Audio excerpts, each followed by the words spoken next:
I need to work on the timing of that. Yeah. I don't know. I think it's cute. Okay. Well, did I cut it off anywhere or not? Did I start it too soon? I don't know.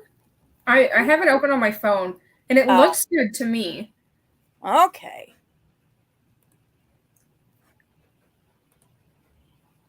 Look at you being a professional. Well, I'm trying. I spent some time on Canva yesterday and kind of, it's all the pretty fancy stuff is on the paid upgraded versions. So I have to work with the free stuff until, I get Ain't some more nothing wrong stuff with paid that. off and have some disposable income. Whatever. There ain't nothing wrong with free stuff. I mean, for free, it looks nice, so I wouldn't worry too much about it. Well, so far we got nobody in here. Just me. We're just kind of sitting. Yeah, I even though I have a Pepsi sitting here, when I got up to go potty, I'm like, I may make myself some coffee while I'm out there. Mm-hmm. So I have a dirty chai. I found the last Rev, and I got excited, and I apparently yelled loud enough to scare Emma. So Rev is the household favorite. That's funny. She probably thought you fell or something. Probably. Sucks though, because I'm on powder creamer. We don't have any liquid creamer, so it kind of ruins the taste, but at least I get coffee. Well, that sucks. Yeah, but yeah, at least you get coffee. Well, I got one person watching. Not sure who it is. It's me, because I have it open on my phone. Oh, well, maybe. Here, let me close it out and see if it. Oh, now there's two. Oh, maybe it wasn't me. Maybe not. She's not chatting me with sound. I can't hear you. Nobody in the chat yet, so maybe we just got some bushwashers today. Watchers. Oh, back down to one.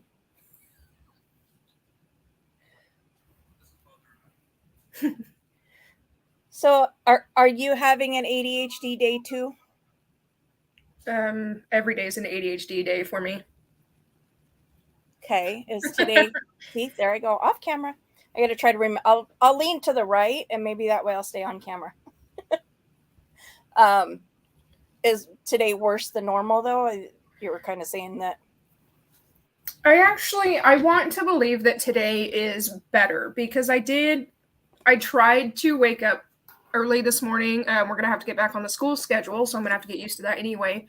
But like yesterday, I could not wake up. I accidentally slept in until noon.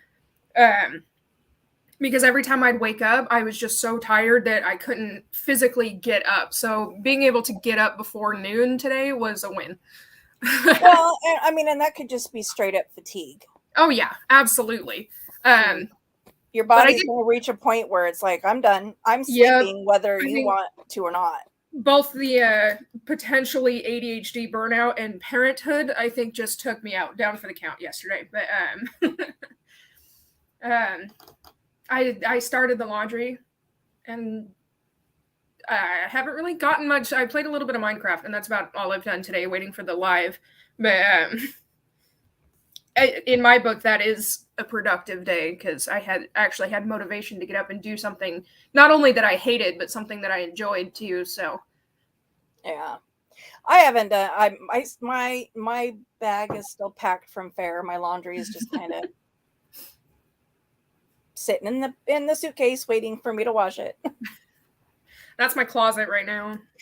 Yesterday, I forced myself to load and unload the dishwasher before I unload and load the dishwasher before, I don't have to do that no more.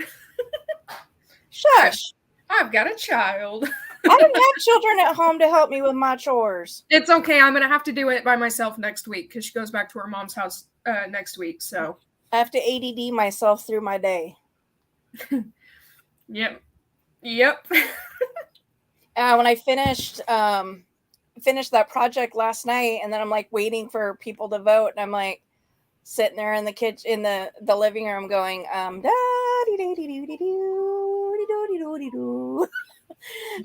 came into my craft room and I started cleaning and organizing, trying to, and everything just ended up in piles all over my table, which I then had to repile in order to set my laptop up.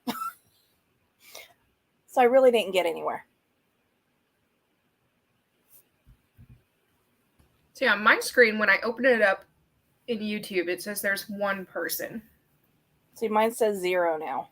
No, I don't know if it counts me when I'm looking at it. I don't know. Let me jump on, see. Let me see if I can. I'd be willing to bet there's some other drama going on somewhere. Usually. Oh, now there's a person watching. Welcome to whoever you are. It's probably me. If it's not you, sis, then, welcome. Let me see if that will work. Well, and like I've said before, I don't have an issue, with people coming and watching on replay. Whatever. I mean, the more, if there's people in the chat, it's great, because then I'm not, talking to myself. Yeah. But the point of me doing these is to put the information out there. And so whether they watch it live or they watch it on replay, either way, they're getting the information. Yeah, absolutely. Is my perspective on that. So yeah, I mean, do you remember how old you were when you were diagnosed with ADHD?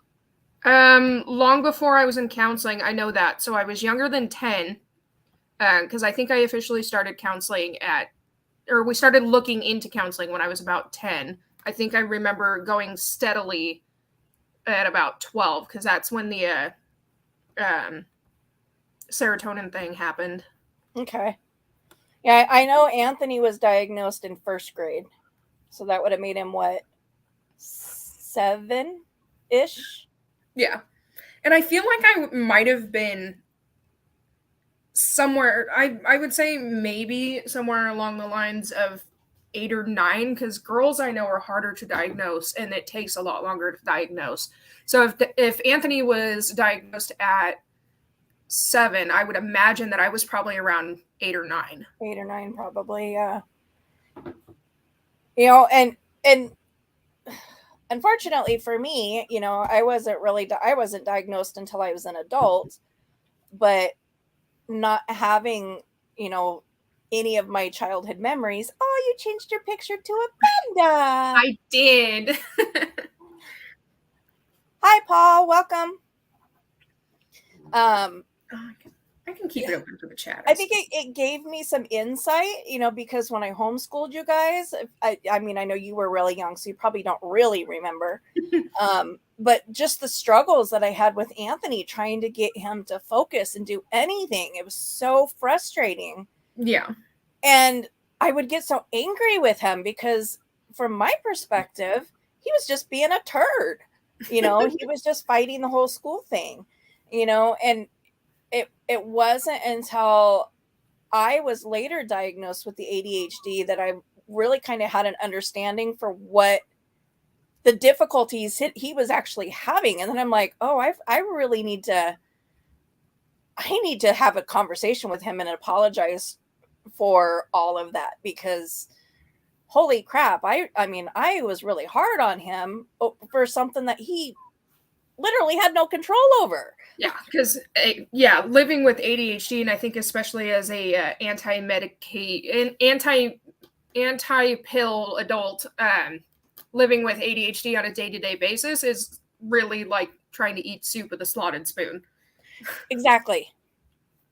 And it's funny that you mentioned, I actually came across, oh no, you were the one that shared that with me. I shared it. Video. Yeah, if I could figure out how to share a TikTok video on StreamYard, I would have put that in here too, because that is a perfect example. Here, let me see if I can find out how to what it's like to live with ADHD. Yeah, I was like, wait, where did I see that video? I'm like, yeah, you were the one that shared it with me. And not having the childhood memories for myself, you know, I can't help but wonder, did I have this? I mean, I had to have had this my whole life, Yeah. you know, and was just never diagnosed with it, you know, and being the youngest child and having the parentage and the upbringing that I did have. I mean, it is completely understandable how I could have slipped through the cracks and never was addressed. You know, I was the last of 5 kids, and there was an early divorce between my parents. My sisters were scattered, you know, all over the place. My brother dying. I mean, there was just so much chaos going on that I became that lost child within my family unit. Mm-hmm. And it was like, as long as I stayed quiet, all was good. Yeah. And so, I mean, it makes sense. See, there's you saying that there's a song that I listen to, and it's about a different topic, but that's the beauty of music, is that it can be heard a million different ways by a million different people. But the line is technically what it says is, was a good girl, so I sit tight, and if I don't speak, then they can't fight. And that's kind of how, like, when I heard it, I was like, bam, that's my mental health right there.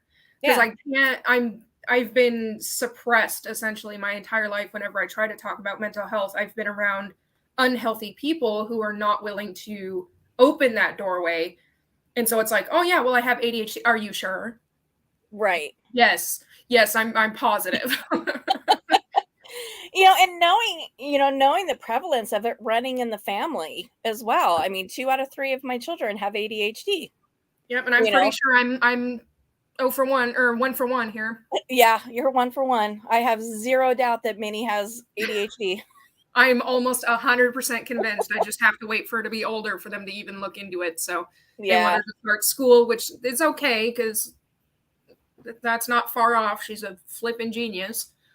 Well, and that's and the main reason they say, you know, wait till they start school is because, you know, at home there's not a lot of activities that require focus and attention.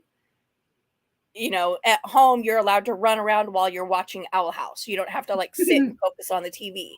Whereas at school you're expected to sit, focus, listen, pay attention. And that's often where it becomes apparent that the child is not capable of doing that. And as the sole provider of education before public school was an option, I can definitely confirm that. I mean, and it's hard to say because when I started schooling Mina, she was, you know, 3.5 to 4. So of course there's going to be some attention issues anyway, but I was seeing a lot of me and a lot of Anthony in Mina's ability to really focus and learn. And she learns. Yeah, she learns fantastically. And that was one of the, like, for me, when I'm teaching her, I let her walk away. I let her go potty, of course. I let her bring toys and stuff because for me, that was always an issue with me. I couldn't learn unless I had something in my hand. And it always backfired because, well, you're not even paying attention to me. Actually, this is the only way I can pay attention to you. Exactly. and I think that's the dynamic that people that don't have experience with ADHD, whether it's them themselves or a family member or a close friend or whatever, that's the dynamic that I think people have a difficult time understanding.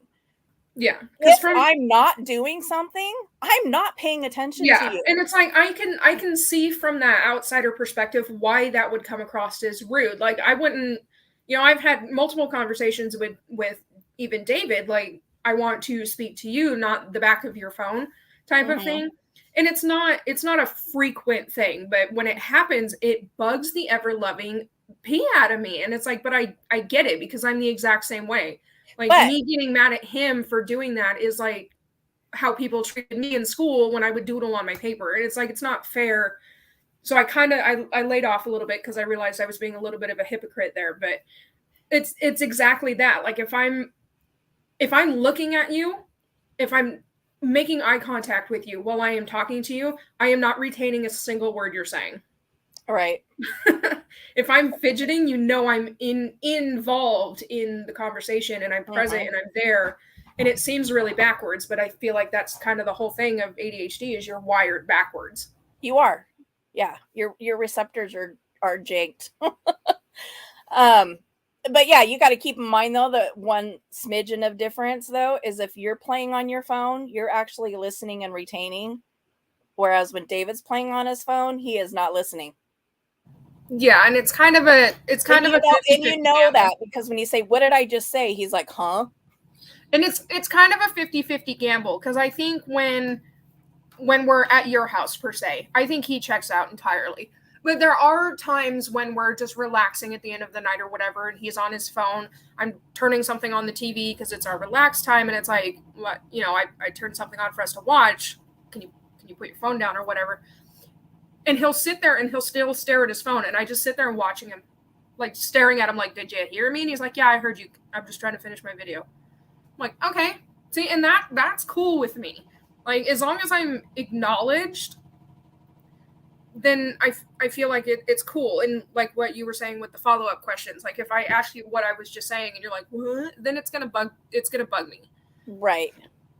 Welcome, Muzz. I was hoping that you were gonna pop in because I know I've heard you talk on your channel a lot about, hey, it's squirrel. Not easy for dating. Agreed. Yeah, and for me, I think my first real indication that there was something not right, and I mean, I hate to say that because that's stigmatizing, but my first red flag was I was in a class for my license, and it was on HIV and AIDS, and I'm just sitting there and I'm like, okay, I know all this information, but I am not, it's like I'm hearing it for the first time ever and I'm not retaining it. And I just started doodling on my folder. And all of a sudden it was like, and I didn't even, in the moment, I didn't realize that suddenly I was retaining stuff. But it was like when I got home and I tried to talk to your dad about some of the stuff that I learned, it was like, pre-doodle, I couldn't recall any of that. But then once I started doodling, it was like boom, boom, boom, boom, boom, boom, boom, boom. I, rambling off all these facts, and I was like, "Whoa, okay," but I still didn't make the connection until the famous trip to one of the rabbit shows, Flighty, yeah. And it was on one of the rare trips that Christina was actually driving. And because I didn't have that distraction of driving and having to focus on that, I was just, million miles an hour. And finally, she just looked over at me and she goes, "If you don't shut your effing mouth for 5 minutes, I'm throwing your ass out of my car." Yep. And I was like, "What?" Well, see, and that's like one of the things that really bugs me about, ADHD is I was always told that I was a sensitive, like, "Oh, you're so sensitive," because I would get really excited. Like if I'm hyped up and I'm talking a mile a minute, I'm really excited to tell you this thing and I want you to be involved and I want you to be there. And it was always, "Why are you being so annoying? Oh, you're so extra. Why are you so over the top? Oh, you're pissing me." And it's like, I'm just excited and my brain does not know when to go, you're too high, you're too much. Right. And it's like, I just want to tell you this story. It's like, it's exciting to me and I want you to be involved. And it's, "Oh, you're so annoying." But I'm not. Well, I'm sure I am, but I'm not trying to be. Right. And you may not remember, but once upon a time I came across some meme or image or something, and I'm like, "Oh my God, this is Sam in a picture." I don't know, it's happened like 40 times. It was like, this is how normal people tell a story. This is how Sam tells a story. Oh yeah, no, because if you ask me a question about a rabbit show, you will hear all about how much I hate fire trucks. Absolutely. And yeah, you're, whoop, whoop, whoop, whoop, yep. And 3 hours later, you're like, "Okay. What was I talking about?" And what about the rabbit? Yep. Wait, what was the question? Yeah. And again, not knowing or not having my stuff reappear until, like 10 years ago, that annoyed the living daylights out of me when you were growing up. It's like, can you just get to the bloody point? I have shit to do. Yeah. Well, it's but like, now I get it. Now I understand it. See, because I am that way. It's taught me a lot, because not only your reaction, and I had this conversation even with I'm going to call her Jay. I don't know if she wants her name on the internet, but she was saying something because she doesn't have a good relationship with her parents, and she, had whatever. And I was like, I'm done blaming my mom. Like, there's some things that I'm sure are messed up in my brain because of the way things were handled or whatever. Mm-hmm. But parenting doesn't come with a guidebook. Like, you didn't give birth to me and somebody handed you a book and said, here, this is an entire book on ADHD. And especially now raising my own kids who attach themselves to my hip like a damn tumor. And it's nonstop. Mom, Sam, mom, Sam, mom, Sam. And I'm like, I get it. But I'm out of spoons today. Yeah, and I learned from both your positive and negative reactions, my positive and negative, the world's positive.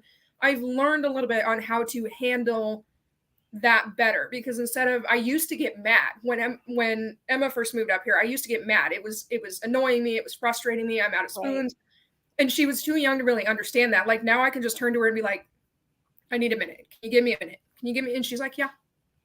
Because I've always, or not, I can't say always, over, I would say in the last 2-3 years, I've been very open with her, especially with her background, mm-hmm. about mental health and the importance of managing and how much space. And I'm kind of a spacey person anyway. Like, I don't like people being up in my business, but, she's kind of learned to, in a way, check with me. Like, she tests the waters. She'll like come up to me and she'll, Sam, like, yep, we're good. Go ahead, talk. Like, right. And it feels a little bad, but I would prefer it that way than just constantly being annoyed or mad or whatever. Like, I appreciate that as a young kid, like a lot of adults don't understand that. Absolutely. So I appreciate that she a lot of the times gives me that kind of space. And well, and it's taken a lot of work, and like Buzz says, if you as a parent aren't doing what you should be doing to help your child, you are taking responsibility for their mental health, essentially. Especially if your child is telling you, I'm struggling and this is what I need, and you ignore that. I mean, you really, as the parent, don't have a place. You don't have the right to then turn around and tell your child, you know, that they're doing something. Oh, this shirt's going to drive me crazy. That they're doing something, to go away, leave me alone. You're bugging me. You're not, when they're trying to express to you that I have a need, and unfortunately, like you said, kids don't come with manuals. So, and I think the most recent friendship excursion and the way that family was managed, or lack thereof, really opened that doorway as well, because I saw the way that the treatment was affecting those kids, and I was like, I don't right. want to be that parent. Like, I should not have to watch a 10-year-old child break because his mom won't help him with a math problem. I didn't know what the heck I was doing. I sat on the floor for 2 hours with a kid that wasn't mine, looking like an idiot. This kid knew math better than I did. Like, I could get why she'd be like, I don't really know. You're going to have to, you could say, I don't know. Can you help me help you type of thing. Like, there wasn't even a question. I was like, yeah, get over here. Let's do it. And I looked at it and I'm like, the fuck is this? I don't understand this type of math. But as soon as I sat, he didn't even need help. He wanted somebody there, because as soon as I sat down with him, done, boom, boom, boom, boom. And he got every single one of them right. And I was like, all he wants is your flipping attention. Absolutely. And it's like, now whenever my kids ask me for something, as long as I'm not in the middle of doing something, I don't care how small or dumb it is, like, yeah, sure. What do you need? Or I'll talk them through it, because Emma, you know how Emma is. So a lot of the times when she's like, can you help me? I'm like, what do you need help with? Like, why Why do you think you need help? Is it something that you know how to do? Are you like, what's going on? Have you already tried on your own? Yeah, yep, that's the rule. You have to try by yourself. You have to try at least 3 times. And you are more than welcome to ask for help. Of course, that's encouraged, but you don't know if you need help if you don't try. Absolutely. So we encourage to try at least 3 times, genuinely try. And if you still can't get it after those 3 tries, then absolutely, I'm here to help. That's my job as your parent, is to teach you and walk you through this kind of, so if she tries one thing and it doesn't work, it's okay. So what can you do differently? What didn't work about that? And then she's forced to kind of stop and go, oh, okay, like, oh, I'm trying to reach the cup on the top shelf and I tried to climb the counter and I fell down. Okay, what can we do differently? We have 3 staples in the house. Right. And that's teaching conflict resolution, Yeah. problem solving skills. And, okay, well, what happened? How come it didn't work? And what can you do different to make it work better next time? And that has a lot to do with ADHD as well. I mean, because we have to figure out how we are going to do things in a way that works. And when we have children that have ADHD, if you've got ADHD and your child has ADHD, what works for me is most likely not going to work for them. Yeah. So now you got to figure out 2 different ways of doing things, and had I known that, I couldn't imagine if my symptoms were present when I was homeschooling you guys, trying to deal with 2 of you, both with ADHD, with 2 completely different styles of coping, and then my own on top of that. I don't know how that would have even worked. Yeah. So I'm reading chat, and Yep. I was reading Muzz's chat, and I thought it was kind of funny because I was the opposite with school. I did so bad in school, but it's because I couldn't do deadlines. Because as soon as it was like summer school, I think you remember, and I asked pervy teacher Dresdo, I was like, can I just have all my work? I'll get it done. And I was done in the first week of summer school with 108%. Like, it's not an intelligence thing. It's not a defiance thing. It's like my brain just does not work that way. So I think I did do really well in school up until high school when there was more deadlines and stuff. Because I mean, I was honor roll. I almost said Dean's List. That doesn't exist here. I was straight A's, and then I got up into high school and it was deadline. And that's when all the bullying started and stuff. Right. And as far as the quirks go, I still call my ADHD symptoms quirks. Yes, she does.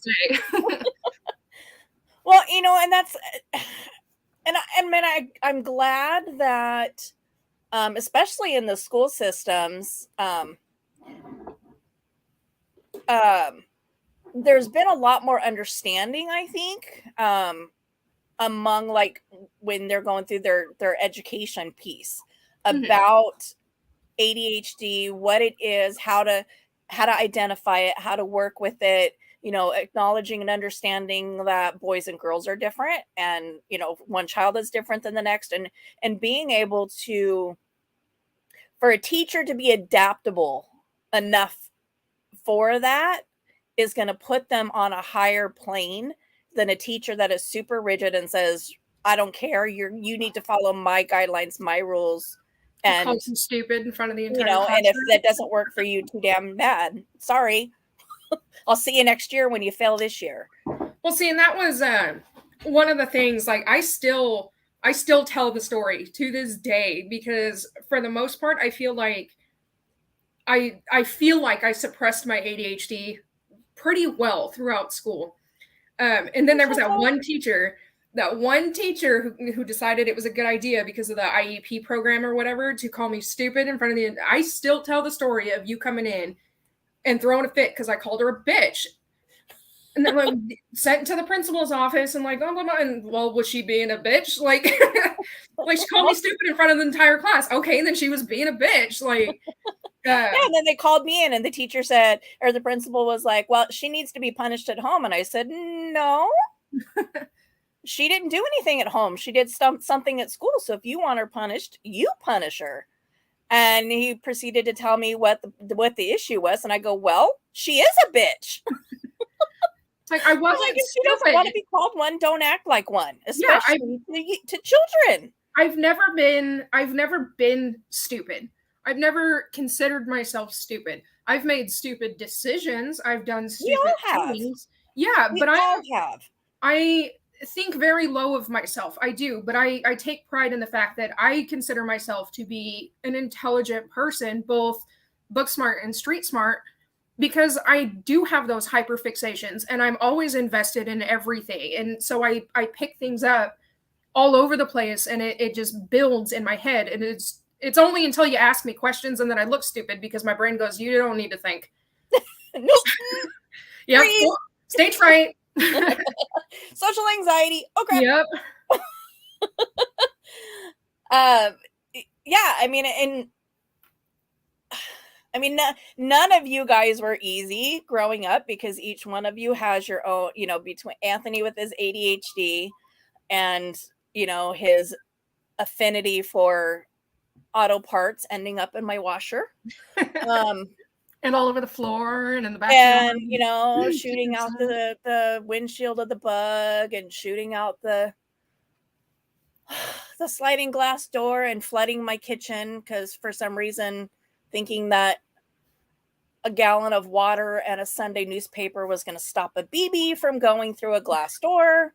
Again, that was probably part of his ADHD, but Stephen went along with it. Yeah. Then you got Stephen with his depression, and then, you with the ADHD and the borderline personality. I was like, I'm lucky I survived. Yep. And see, that's because again, reading the comments, that's one of the things that got brought up. And it's like, I've never had an official platform. Like, yeah, I can post statuses on Facebook. Woo, nobody really cares. Right. But to have a place for people like me and even people like you and whoever's watching the chat and whatever, to be able to, because there's so much about my experiences with ADHD that I could talk for days about how I was treated, how people saw me, being made fun of and all of this stuff. So even just reading the comments and having people that are like, yeah, I get it. Like, where'd it go? Again, with Muzz saying that she essentially catered to kids who needed those accommodations and stuff. And I feel like if I had more teachers like that, I would have done great. And I probably would have passed high school with flying colors the same way I did in elementary school and middle school. And instead, I was made out to be this stupid rebel. Oh, you're defiant. Oh, you're dumb. Oh, you're, at 12, at 13, whatever, I was called a skank. Like, because I liked being connected to people. And it's like, if I had somebody just, hey, you're cool, you're doing good, which, yes, to a degree you did, but you were also working and you were managing 3 kids. I can't expect you to be up my ass all the time with compliments, type of thing. And I feel like if my teachers were more willing to even to look into it, like, hey, this student's kind of acting different than all the other students. Should we maybe look into that? Nobody even bothers doing that anymore. Right. It's like, I probably could have, if they hadn't even bothered my algebra teacher, Mr. Torrance, I adored him because he didn't treat me like I was different. Right. I drew a house on my math test. It was finding angles with, hypotenuse and blah, blah, blah. And I didn't know what the heck I was doing. So I drew a pretty house. And he's like, he gave me an A for it. He's like, hey, that's very creative. You did a good job. I'm like, I still like how you got out of your Spanish test. That's my favorite story to tell. Hey, if it works, it works. Hey, at least you said it in Spanish, right? Yeah. That one, I was not expecting that. To tell the story a little bit. At my high school, and I think it's pretty standard at most high schools, you are required to take at least one language class before you graduate. That's a high school requirement. Yeah, and because I was in a very heavily Hispanic community, and most of the jobs required to be bilingual with a preference towards Spanish, I took a Spanish class, and I could not focus And most of it was because Hispanic people were taking the class, and I got called whitey and, gringa or whatever. I got called a lot of things. Again, that bullying stuff. Yeah. So I asked my teacher, I was like, if I can tell you one sentence in Spanish, will you pass me for the day? Because it was my last class. I was like, can you pass me for the day and I'll go home? And he's like, yeah, sure. And I'm too self-conscious to say it on camera because I know I still have that white girl accent. But basically what I told him was, I don't speak Spanish. I'm white. And he passed me for the year and I never had to go back. Oh, that always cracks me up. I'm like, wow, okay. Yeah, and I still speak like bare minimum Spanish. Like there is some things that retained, but I don't know if that was from the class or if it was just because I had a lot of Hispanic friends who spoke Spanish around me. You learned Spanish. You probably picked up a lot from your friends. Yeah. Like your dad. I mean, he's never taken a Spanish class in his life, but there's phrases that he has picked up and learned how to say because of the clientele that comes into his work. Being in the agriculture industry, especially around here, he has to learn how to like do business in another language. So can he have a conversation? No, but he can sure as heck tell you how much your order is, and how to count out money and, and stuff like that. But you do. I mean, and you would do that with any language. If you're immersed in that culture, you're gonna pick some of that up. Yeah, I'm following along with chat. I can't heart comments. I wish I could go through and just heart every single one of them.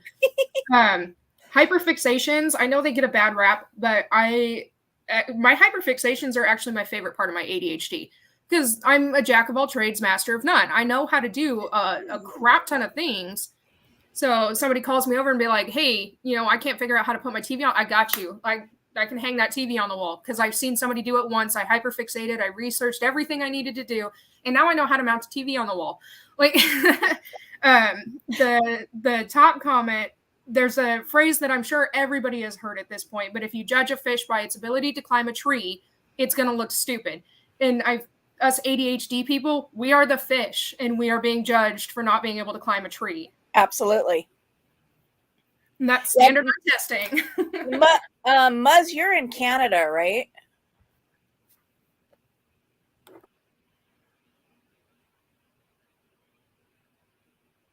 $8.25 to $4. Ick. So the last minute thing I actually learned, and maybe it's a common practice, but I actually learned that ADHD people, the reason that they wait until last minute to do everything is because there's nothing more unattractive to our backwards minds than having time. We need that pressure of, oh crap, it's due tomorrow in order to thrive. So there's even like, I've told Jay, just randomly text me that you're coming over to my house. And I guarantee I'll clean the entire house. You don't even have to show up. Like, just text me. In the 10 minutes it takes you to get here. Yeah, exactly. And it's like, because we need that pressure of, oh, crap. Yeah, some of the best papers I ever writ. Wow, there's my English for you. Some of the best papers I've ever written have been ones that I've started literally the night before it was due. Yep. Every single assignment that I turned in all of my classes has been absolute last minute. Yep. And mind you, while I'm writing a paper, I usually have the TV on. There's a movie playing. I usually have music playing. Sometimes YouTube will be playing something at the same time. And I'm writing a paper and cross-stitching at the same time. Yeah. And then heaven forbid I'm on the phone, because then you get to listen to 30 stories in 30 seconds. So I did want to, Chantel, I did see this, and then we just kind of like squirreled because ADHD. So ODD is something that Sam is familiarizing herself with. Yes. Still learning. Obviously, it's not as easy as just looking it up in a book. Because you can learn as much as you want, but once you're present and having to experience and deal with it, it's a whole different ball game. Absolutely. And there is some suspicion, because, ADHD and bipolar were on that list too. There is some suspicion that there is other stuff other than the ODD going on, and not being able to know what that is, it makes it more difficult as well. So Right. and even with her counselors, I specifically requested that essentially everything be kept as far off the record as we could get it, because I don't want her having the same experiences that I did, because especially in small towns, word travels. Absolutely. And it's Because like, those diagnoses follow you for life. yeah, and I don't want her going to school being the ODD kid, being the HPD kid, if that's what it is. There's no diagnosis there, so it's not for certain, but there's some suspicion, and I don't want her being the trauma kid, or, that's not Right. fair. She needs that chance to just be a normal kid. It's not what happened, it was not her fault. She shouldn't have to live with it, Right. And it's hard, diagnosing any kind of mental health with, children that are young. And when I was in high school, I chose to take French, which is why I was confirming that you were in Canada, because I did see that you were required to take French. Yeah, I chose to take French in high school. Not exactly sure what my thought process was there, but it was a good thing I did. Otherwise, my children probably wouldn't exist, because that was the class I met my husband in. Well, there's a little more to it. It was in the French class that I realized I'd been in class with him for almost 3 months, but I actually met him for the first time the Friday before. And that following Monday, when we were waiting outside class, it was like, hey, oh. So, had I not taken French in high school, I probably would not have gotten married to who I did, and my children would be different people. Yeah, I could imagine. I mean, I don't know a whole lot about Canada. Good Lord. Canada. But French is the primary language, I do believe, isn't it?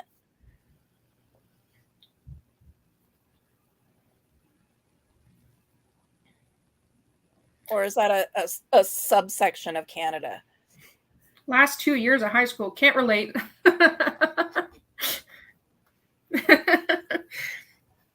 You did your last 2 years of high school in Job Corps. In 3 days. It took me, what was I? I was a freshman for the full year. I was a sophomore for a year and a half. I was a junior for a half a year.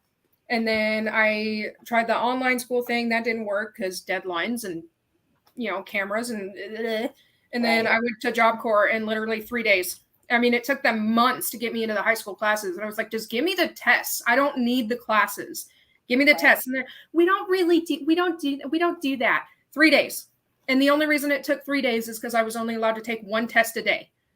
And it's like, I told you, if you guys had just let me take the test when I first got here, and it's not like they treated me that great anyway, and I had to get my GED first, which is stupid. Like, why do I need to get my GED before my diploma? That's dumb. Yeah, I agree. I walked out of there with a heck of a lot of certifications, though, that's for sure. In the real world, it's either or. You either get the GED or you get the diploma, not both. Yeah.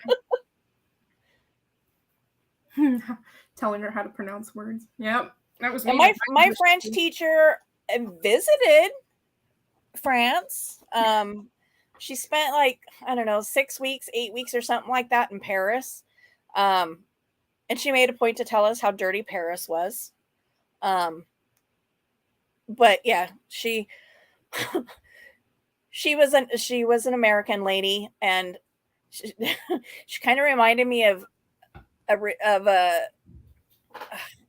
her nose. When she talked, her nose bounced. I don't know, maybe that should have been a clue for me in high school that my ADHD was there, because I couldn't look at her when she talked, because all I would do is sit and stare at her nose, because it literally would the tip of her nose would bounce when she talked.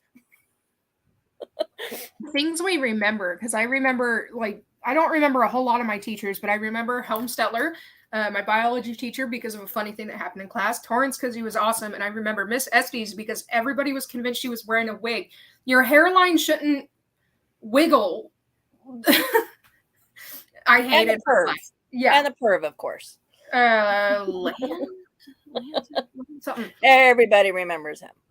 Oh, you mean the guy who would give out hot fudge only to girls who wore V-neck shirts? Oh, and Dresdo. That as soon as I stopped wearing V-neck shirts, I started failing his class. Yeah. My pervy teacher was Mr. Enos. Anus. And him and two other teachers from my high school, God, you guys were little, so it's probably 98, maybe 96, 97, 98, somewhere around in there. The three of them got busted because one of them was the drama teacher, and he was hosting, quote unquote,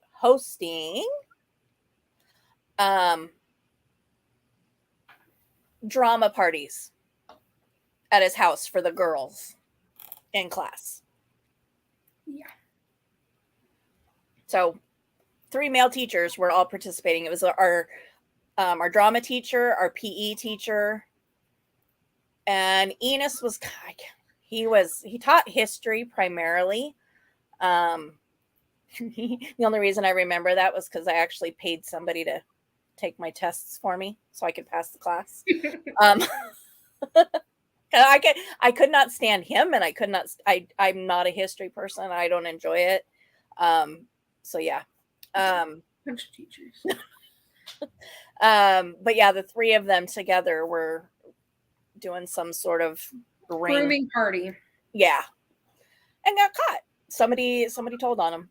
So I was glad they finally got caught, because literally Enos was a teacher when your oldest aunt was in high school.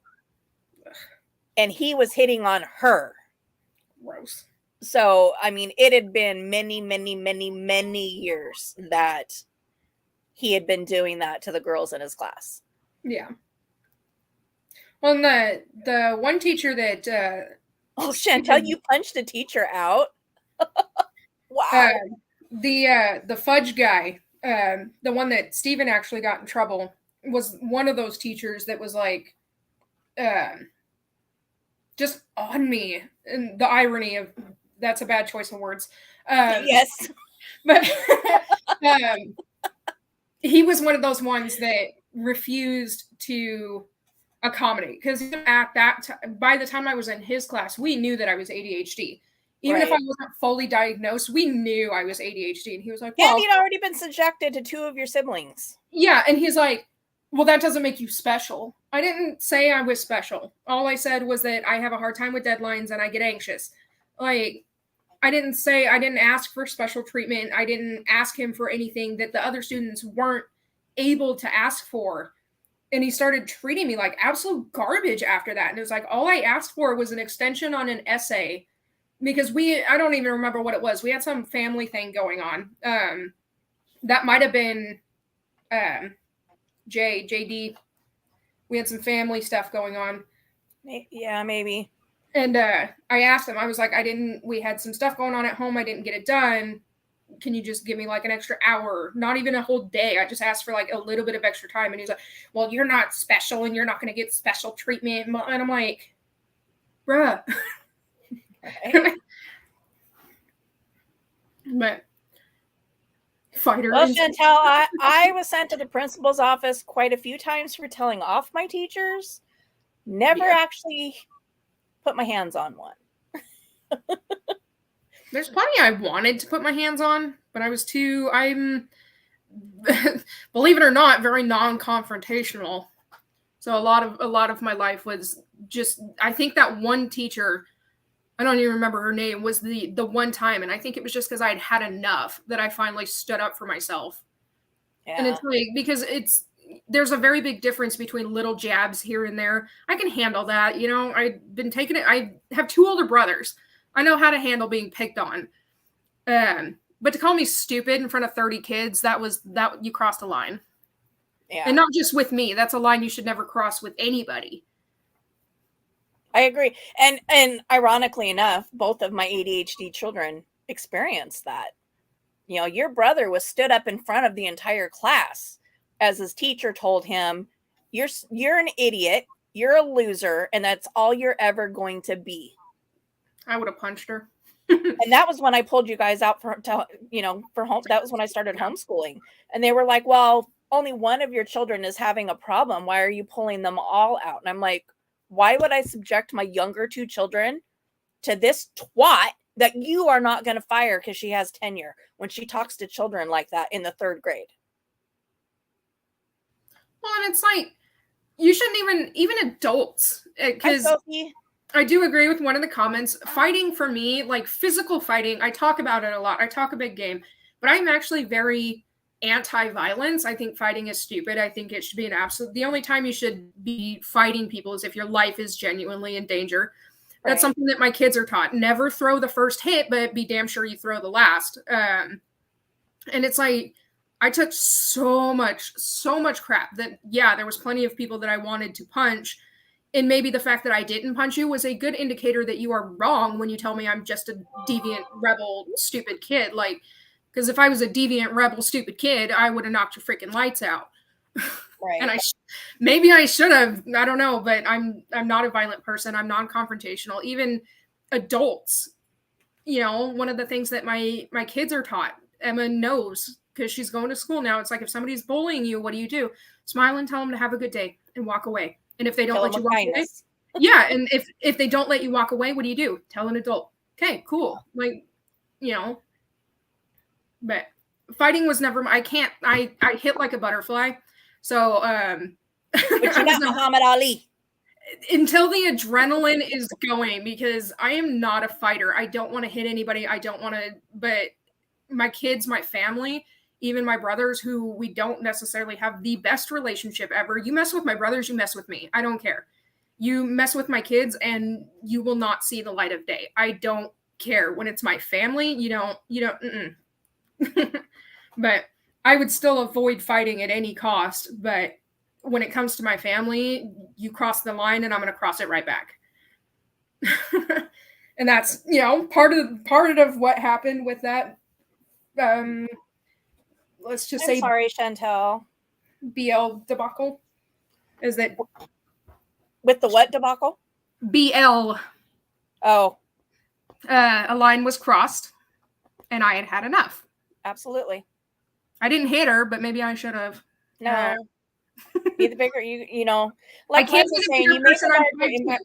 Like Muzz was just saying, you make a larger impact when you use the right words. Well, when you lay hands on somebody, you have lost your argument. And I think that's why that situation was so easy for me to move forward from. Because not only can I sleep at night knowing that I did nothing wrong there. Right. In fact, I feel like I should have done more, but I wanted to grant that respect and whatever.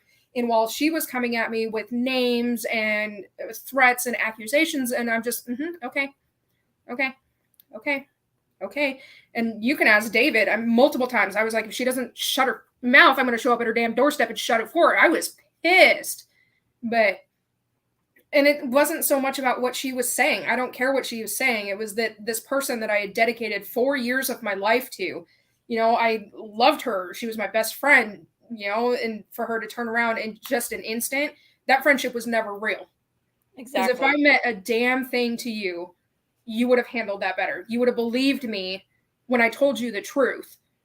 The fact that she turned it all around and started making all these accusations that could have messed my life up, and then lying to people around town, especially to people I know, it's like, okay, I never meant a damn to you anyway. Because somebody who cared about me would not have done that. I agree. And again, we just have to keep in mind that other people also have their own trauma demons. Yeah. That come into play as to what dictates how they behave in situations. And that's where we butt heads the way that we did. Is I'm mentally ill, and I admit that I'm mentally ill. I know that I have problems. I tried so many times to go out of my way to give her resources, to give her suggestions, be like, hey, as somebody with BPD, I think you might have BPD, even if you don't go to counseling, because she didn't believe in counseling. Look into it. Just look it up. And even having a best friend with BPD for 4 years, she wouldn't even research to learn how to communicate with me on my bad days. Right. That's not friends. Like Jay, we've only been friends, and I use that with quotes because we didn't really communicate or get along when she first moved up here. But now that we're friends, she knows my favorite animal. Like B, I'm just going to call her B. We were friends for 4 years, and she still thought my favorite animal was a sloth. No. No. Your favorite animal is on the screen. Yeah. She didn't know why I was taking science classes. You've been my best friend for 4 years. Does every device in my house having a space background not give you a clue as to why I'm taking science classes? And it's like she never put in any effort to not only learn about her best friend's mental health, but about her own mental health. And or her children, for that matter. Yeah, and we butt heads because that was one of my biggest points. Like, dude, your kids are screaming for help, and you are ignoring them because you're blinded by your own mental stuff. And I've been there, I get it. But there's a difference between deny, and, oh, shit, yeah, maybe I should look into that. Like, all I asked was for you to read a page on BPD. That was it. And she couldn't even do that. And it's like, my best friend of 4 years didn't bother writing me a letter when I was going through that disability thing. She was the first one I asked. I'm like, you spend the most time with me. Can you help me write these letters? And she never did it. Right. I never had time. You sit on the couch and watch Vampire Diaries all day. What the fuck you mean? Yeah. Yeah, Muzz, I don't even want to think about,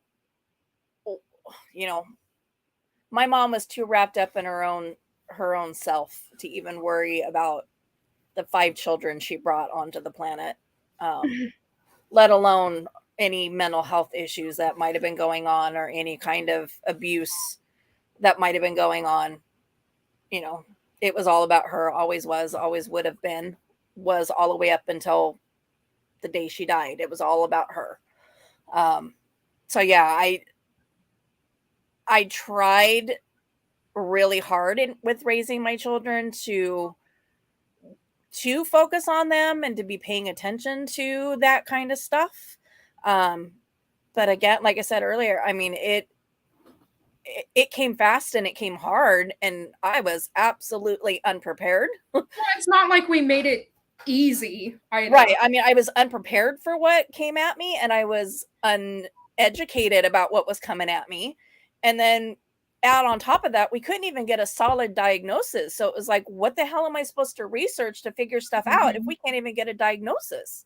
Well, that's still my biggest problem, is that as I'm going through this mental health journey, I'm starting to learn that it's not even the diagnoses that I care about. It's the unknown. Like, not knowing what's going on in my body or my brain freaks me out. And I think that's why I had such issues as a teenager, is because all these feelings and emotions and thoughts that weren't normal were just scaring the absolute piss out of me. Like, and as an adult, they still do sometimes. Like, ADHD intrusive thoughts, screw that. I shouldn't be drinking a bottle and my brain goes, stick it in your eyeball. Like, it's terrifying. And I think that's why my teenage years were as bad as they were, is because I didn't know how to express to you. I don't even think I knew how to admit to myself that what was going on was not normal. So of course you can't help somebody who doesn't know how to express they need help, type of thing. And when we talk to your, when I talk to your med nurse, individually, her and I were like, this looks like BPD. But because you were so reluctant to express that stuff in the moment, we could never really address it or treat it because we couldn't get the diagnosis, and without a diagnosis, there's no treatment. And it was like, if we could have got that door to open, there could have been some earlier, some stuff happening sooner than what it actually did. Yeah. But again, I mean, I can imagine how terrifying that is to have these thoughts coming into your head that are absolutely bizarre. Getting And it's stabbed by a unicorn? Yeah. Why would you want to talk to somebody about that? Especially because it's like every time, even as an adult, every time I say something, it's like, oh, that's crazy. Oh, you're crazy. Exactly. Oh. That's I was going to say, because of the stigmatization that still exists within society. Why would you openly express what these thoughts are? People are going to look at you and call you crazy. Like, I still have weird dreams and weird thoughts. The only difference is now I'm turning it into a book. Yes. And don't be taking melatonin. No. That'll help you not have weird dreams. Yeah, David offered me, because I was still up at 3:00 this morning. David's like, so was I. Yeah. He's like, I have sleeping pills. And I was like, for one, pill trauma, no thank you. For two, no, thank you. Because one, taking it at 3:00 in the morning is not going to do anything except make me sleep all day. And the dreams would wake me up anyway. So I appreciate it, but no. We should have just had a conversation this morning. I was up until like 3:30. And then 7:00 rolled around. I'm like, why am I awake? Like, damn sleep disorders. I hate them. Yeah. And I think right now it's a mixture of Minnie's medical stuff and the burnout or whatever. I think I'm going to claim it's burnout, whatever, over the last 2 days or whatever. And I think it's just anxiety and my words and my brain not really processing the information that it's taking in. Because I also have I have 2 sleep disorders. I have a REM sleep disorder, and then I have insomnia. And but I was playing around with the idea, because apparently there's like a essentially sleep anxiety. So what I think is happening is, because of my sleep trauma, for lack of a better term, and all the weird things that happen to me while I'm sleeping, I now have panic attacks. As soon as I fall asleep, my brain's like, no, you can't do that. It's scary. And then I wake up. And I'm starting to see a lot of that same stuff in Minnie. And I don't know whether to chalk it up to the ADHD or what it is, but for them to say Seattle Children's Hospital, that freaks me out. Like, it's still, I talk about it, it makes me like shaky. Like, nobody wants that for their kids. And David's like, oh, we can go to somebody in Spokane. I have their contact information. And I was like, but they wanted to send her to Seattle for a reason, right? Maybe we should just stick with Seattle, because I don't think they're thinking that it's a sleep thing. I think they think it's a neurological thing, which freaks me out even more. And Seattle Children's is the best in the state. Yeah. M was referred initially to Spokane, and they kind of pussyfooted around up there and hum, and we'll get back to you. We'll get you scheduled, blah, blah, blah, blah, blah, blah, blah, blah. Well, they've been trying to get her sleep study scheduled since the beginning of the year. It's August. Yeah. And so finally, mom called and said, give me a referral somewhere else. And so they've referred her to Seattle. Yeah.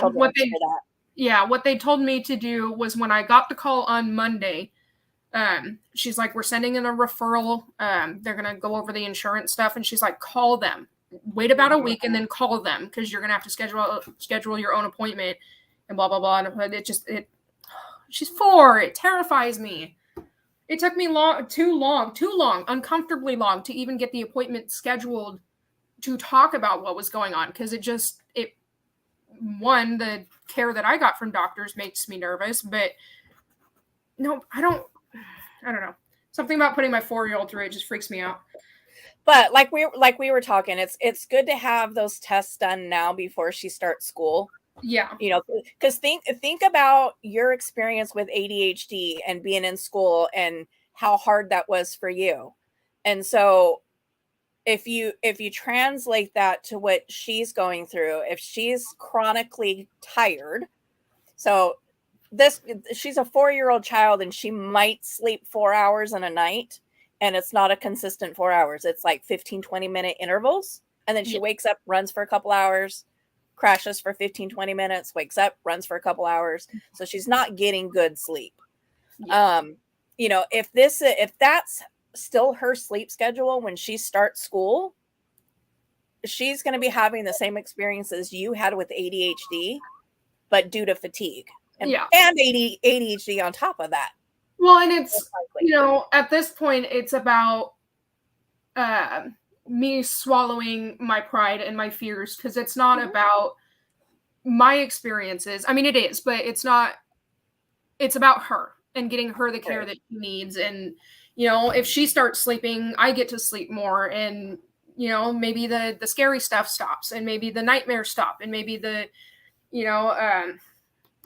what they're thinking is sleep terrors. If she's sleeping better, well, those go away. And it's like, the journey does not outweigh the potential outcome, because we could walk out of this having no answers, but we could also walk out of this having every answer we've ever needed. And what kind of parent would I be to sacrifice the potential of getting answers because I don't want her going to a doctor's office? Like, and I'm dealing with stupid jealousy. Kids are weird, because it doesn't seem like it's not something you need to be jealous of, but I'm dealing with this jealousy from Emma. She's like, well, Mina gets to sleep in your room. I don't let Mina sleep in my room. She wakes up in the middle of the night. She comes and cuddles up on my floor while I'm sleeping.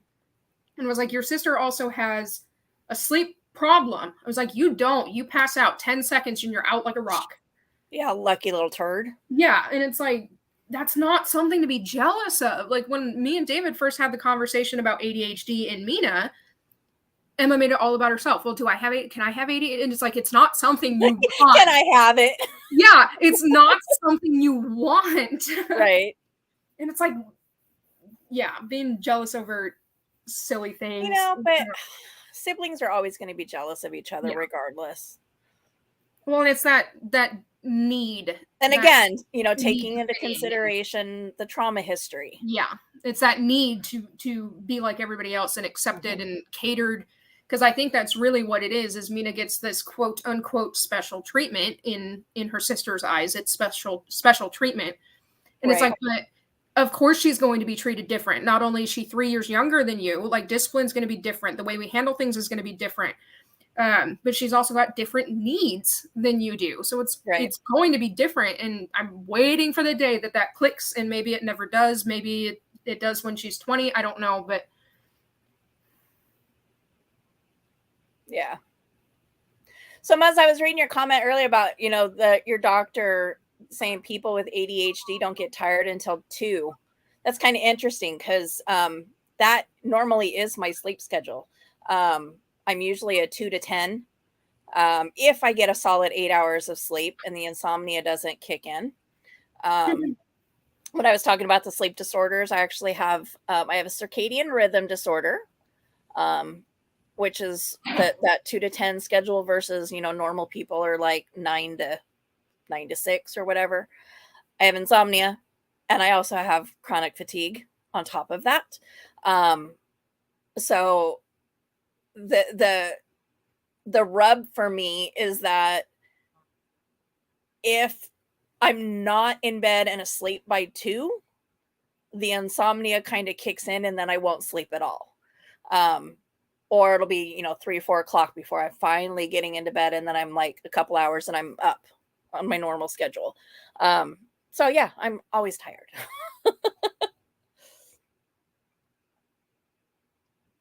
Yeah, and sleep meds don't work for me either. I just have to roll with what my body, when my body says it's tired, that's when I go to bed. And if it doesn't ever get tired, I might stay up for a couple days. My insomnia record is 11 days without sleep. I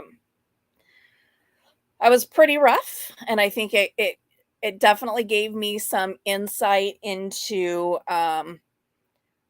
what people who use methamphetamine and cocaine chronically, what they experience, because it was very similar in the respect of like with the brain, how the brain chemistry changes when you don't get sleep. Over the course of the days, I started getting delirious, not being able to formulate words. Speech got all kind of weird, stopped making sense. it was a crazy experience. And then, and I am and my, people are telling me, well, why don't you just go to bed? And I'm like, if it was that easy, don't you think I'd have done it? So I was reading the med comment, at least in sorry, I missed a little bit. Sorry, I had to go potty. That's okay. At least for me, I mentally will not take pills.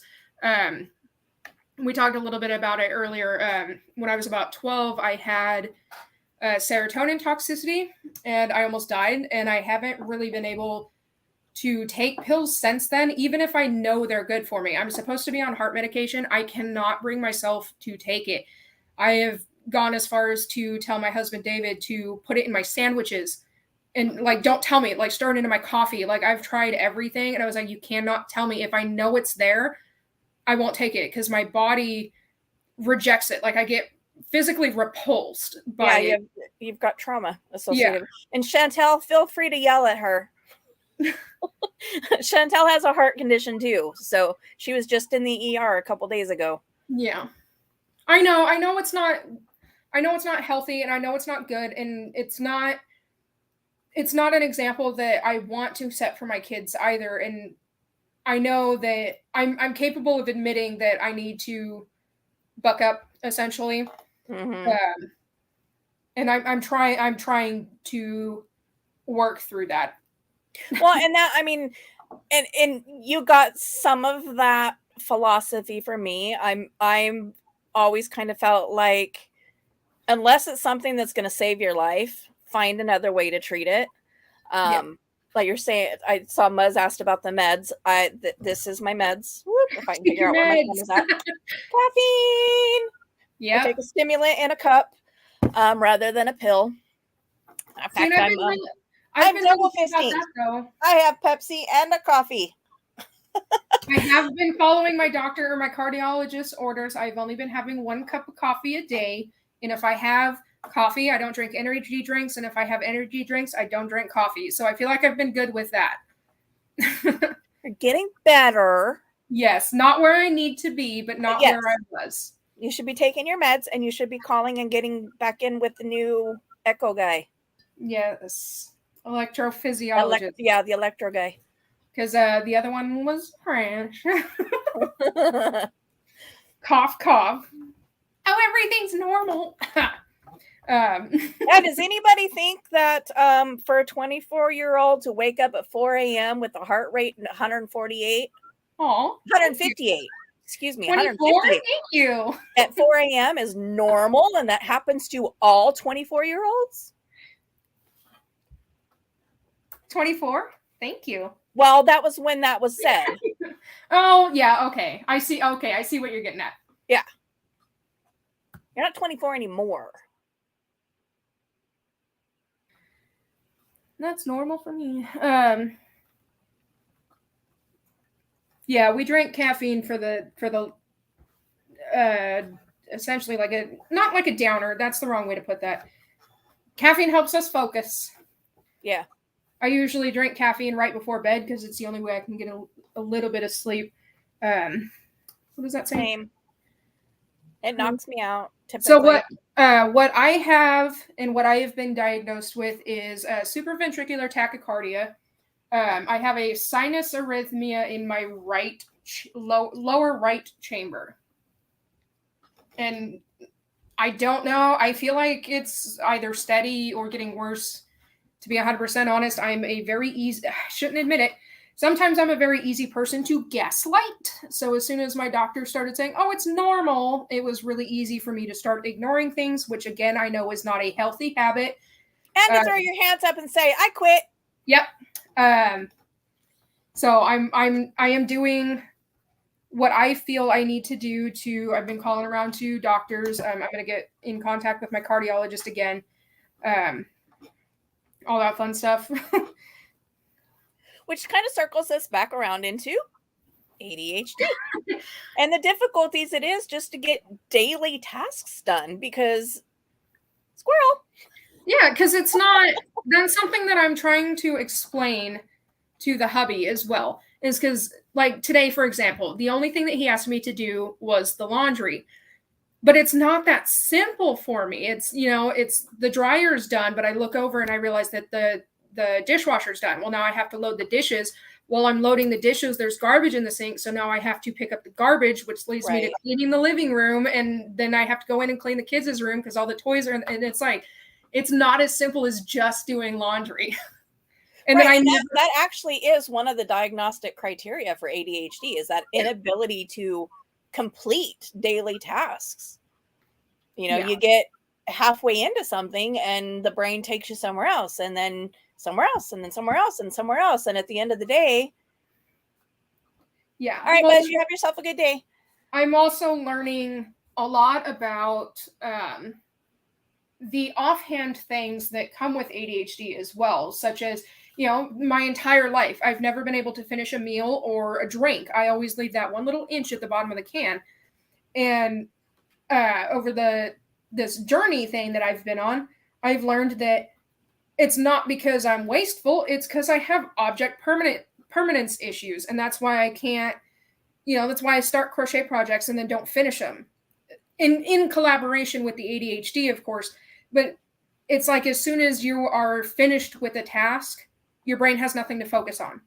And my brain needs something to focus on. So this object permanence thing, for one, I've started to notice that part of the reason I don't finish drinks is because as soon as I finish one, I give myself the green light to have another one. So if I'm drinking something like beer or Mountain Dew, where I only want to have one, if I leave that inch at the bottom, I can go, well, I'm still drinking it. I don't need another one. I still have this one, type of thing. And I know that that's a different thing than object permanence, but I'm starting to realize that my object permanence issues, in tandem with the ADHD and everything else that's going on, it's like, okay, it's starting to make sense to me, but I don't know how to communicate that to somebody who doesn't have a vast knowledge of mental health or ADHD and all of this fun stuff. Right. Well, that's one of the I hate cleaning approaches or techniques, I don't know what you want to call it, that we do for people that are in early recovery, and they're still exposed to, especially with alcohol. Well, absolutely. I guess it would only be with alcohol, that there's still alcohol in the home, or there's parties happening in the home, or, for whatever reason, they're still exposed to it all the time, is we tell them to always have a cup in your hand, because nobody's going to offer you a drink if you already have one. Well, it's, I know when I used to go clubbing all of the time, we would go and party at people's houses and whatever, and I'm going to leave her name off the internet. But she was always pour me another drink. And I was the one that was walking around with water in my cup to look like vodka. And I'm like, no, I'm good. I still got it, type of thing. Exactly. And one, I don't want to get drunk with strangers. I was in a bad place back then. And I feel like I was still responsible enough to not get drunk with strangers. So I would walk around with cups of water, convincing people it was vodka. Right. And obviously, the recommendation for somebody who's trying to stay sober is to not go where there's alcohol, but there's always going to be times where that's not within your control. Yeah. Especially, if you're a minor and your parents drink and your parents have parties, what are you supposed to, you can't control that. Yeah. So control your little bubble. Yeah. Cup of water, cup of soda, whatever. Yeah. Apple juice. I have to, even when I was working at the bar, that was one thing that I always told people, because you're going to a bar, and it was a karaoke bar. You're there to have fun and all this fun stuff. And then there was always these people that would come in, and the one guy, he's like, no, I don't need a drink. I don't need a drink. And they're all, oh, come on, man, we're going to order you a beer. And I was like, we have Pepsi. Do you want a Pepsi? We have Mountain Dew. We have lemonade. Like, you don't have to drink. You don't need to listen to them. And I was always that one. Everybody would be like, yeah, they can buy him a beer. And they'd let this other person buy this guy a beer who would never drink it. So it would go to waste. And it's like, it was always me that was coming out of the kitchen. It was like, do you want Pepsi? We have soda. We have tea. Like, what are you into? Because clearly you're not into alcohol. And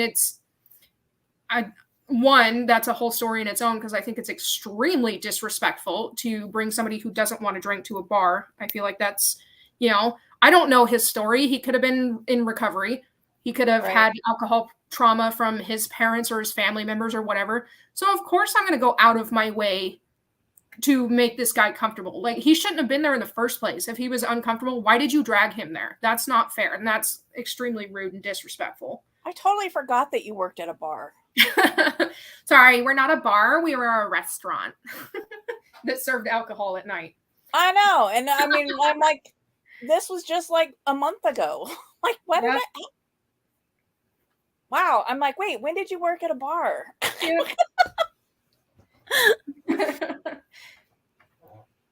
On the plus side, though, it gave me like this weird arrogance, because I had this one girl who was helping me through chemistry class, and like this, I would not have passed this class if it was not for this girl. And I was like, do you drink or whatever? Maybe you can come over for a beer sometime or whatever. And she's like, well, I drink, but I'm not supposed to. She's like, I'm going to be 21 in like 4 months. I was like, okay, can't do that. I have a license and a job that I am not willing to risk for somebody I don't know. But you want to come over and just hang out. Like, we have animals. We have, I don't know how you feel about kids. Like, you don't have to drink. We have soda and stuff. You're still welcome to come over. She's like, oh, it's okay. I respect that. It's like, especially alcoholic. Especially homes that have alcohol in them. If you're inviting people over, I feel like there should always be a second option, because whoever you invite over might not want to drink, or maybe they don't like the beer you have. It's like, I always try to provide that second option, because you don't know somebody's story. Right. You don't know if they're in recovery. You don't know if they lost their mom or dad or their sister or somebody. So it's like, you don't want a beer? Cool. I'm fine with that. Like, I'm not going to force you to drink, but it's there if you want it. That's something I got from you, though. That's your mentality and me. Oh, your brother just popped in. And no, that's not who we were talking about. I mean, I do offer her second options. Yeah. Well, bad timing, AJ, because I was actually just getting ready to say, we've been on here for an hour and 20 minutes. I'm actually surprised that you've not had any littles come running in on you and demanding your attention. Because one's watching the Owl House and the other one's playing Minecraft. Oh, well, that explains it. But, we never really get to bipolar, but I don't think that really, we've got an audience of 4 now, and none of the people that I am aware of that are still here have bipolar, that could come up and talk about it. And I don't know enough to really go into that. I know it's been on the diagnoses table for me for a while, but I'm not qualified to talk about it.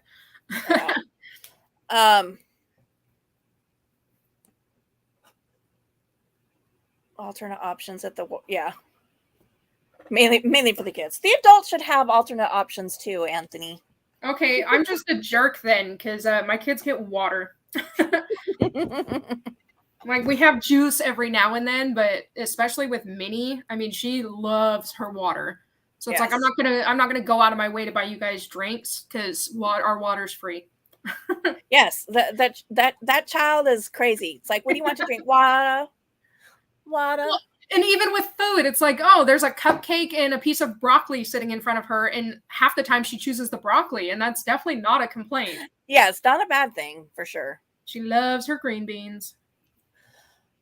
All right, so I'm not sure what my next topic is going to be. I would like some feedback from anybody that is currently in the chat or watches this on replay. Put something in the comments. Otherwise, I will pick another subject of the craziness that is me and what goes on within my skin.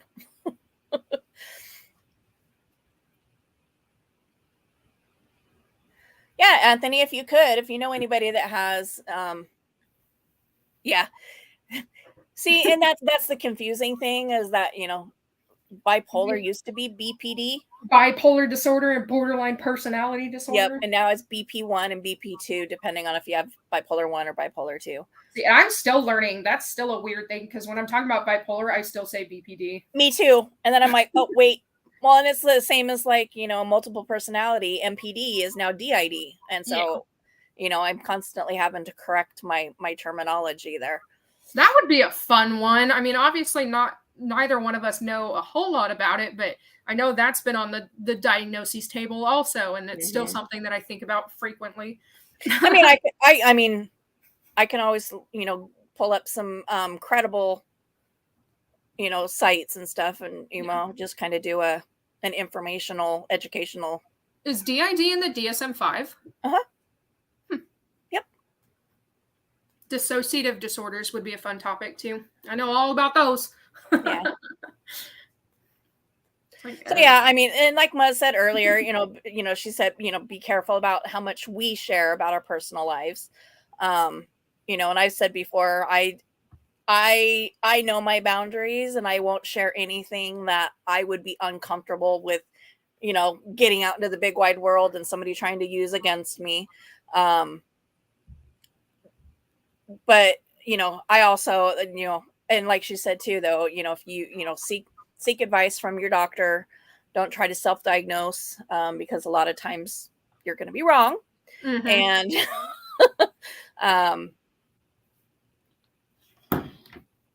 you might take yourself down a path that is,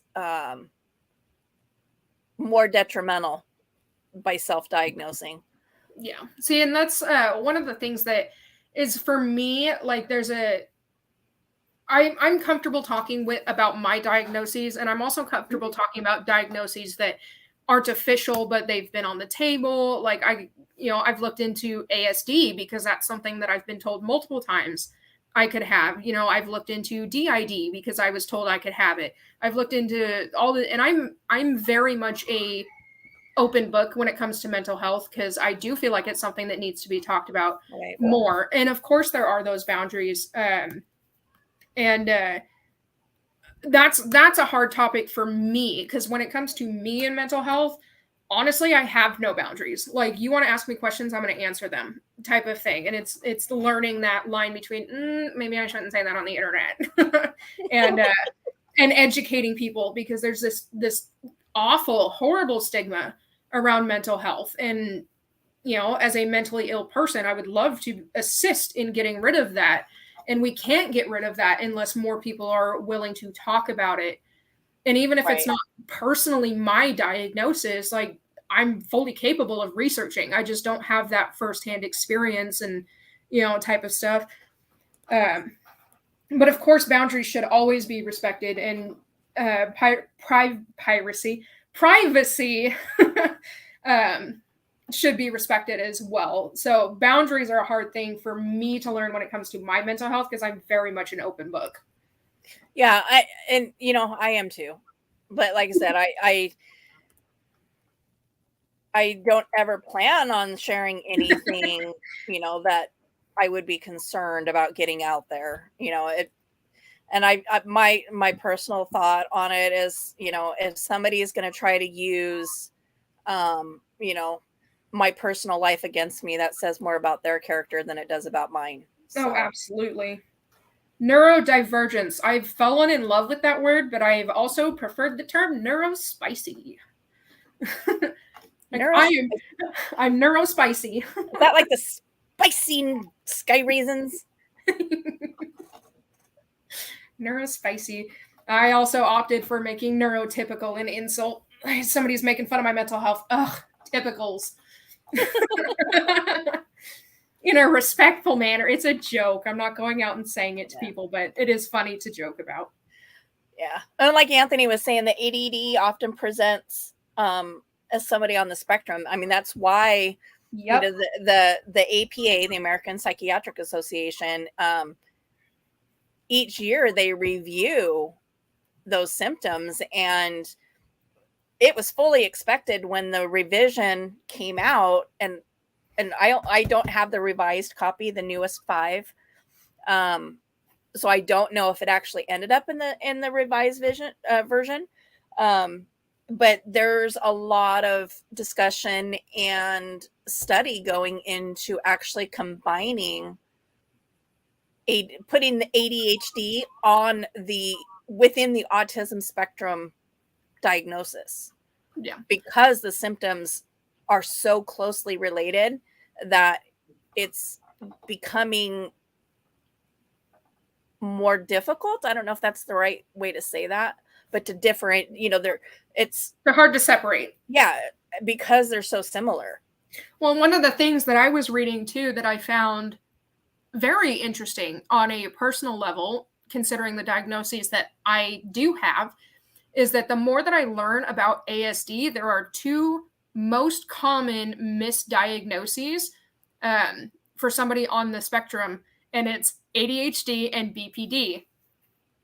And so I heard that and I was like, wait, what? I feel like I sent you that video that I was watching, and I was like, that's definitely something worth looking into, because I have been diagnosed with both. And it's like, am I actually ADHD, BPD, or am I ADHD autistic? Am I just autistic? Like, and that's what freaks me out, is not knowing what's going on in my mind. Because I feel like as soon as I know for certain what it is, it's easier for me to handle and manage and control.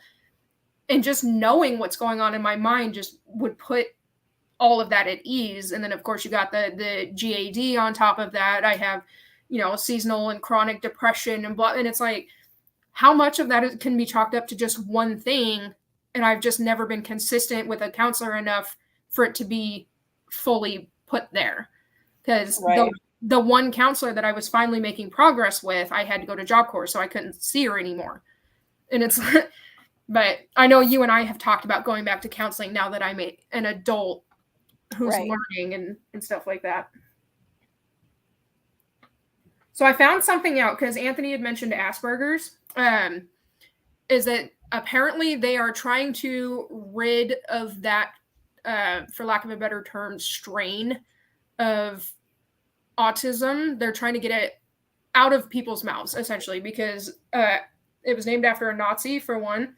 And they're starting to find out that there's no levels to autism. You're autistic or you're not. Like, they call it autism spectrum disorder, but it's not a spectrum.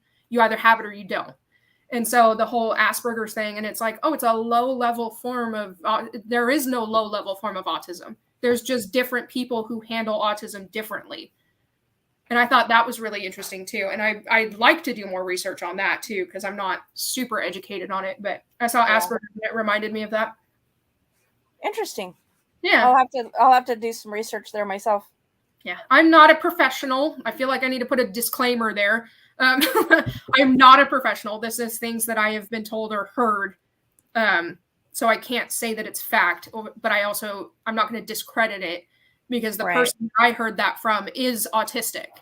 So I feel like that's a reputable source, but I can't quote it as an absolute fact. Well, and at the end of the day, what it boils down to, when you're talking about medical, you're talking about mental health, anything like that, you need to be first and foremost, you need to be your own advocate. Make those phone calls yourself, do those follow-ups, express when you don't feel like something's right, or something's not working anymore, or whatever. Yeah. But do your own research as well. Yeah. I kept you talking longer. Sorry. Yeah, there's only 2 people left, and I suspect it's you and Anthony. So. Yep, because I left mine open for the chat. So. Alrighty, well, Anthony, thanks for joining us, even though it was late. That's my job. I know. I'm always you got to be here on time, because you were my co-panelist today, so I messaged you early, but I'm not going to message everybody and be like, hey, I'm going online. If you don't hit the bell, you won't get the notification. So I hit the bell, ding. And if you're not checking your phone, you won't see when you get the notification. So I got the notification halfway through the live. Does that help? I don't know what that's about. Well, I do know what it's about. It's your Wi-Fi. Yeah. Yeah, I was here. So I set an alarm, and made an event on my calendar to make sure that I was up, and I was at my computer 2 hours early to make sure I was on time. So, Good old ADD.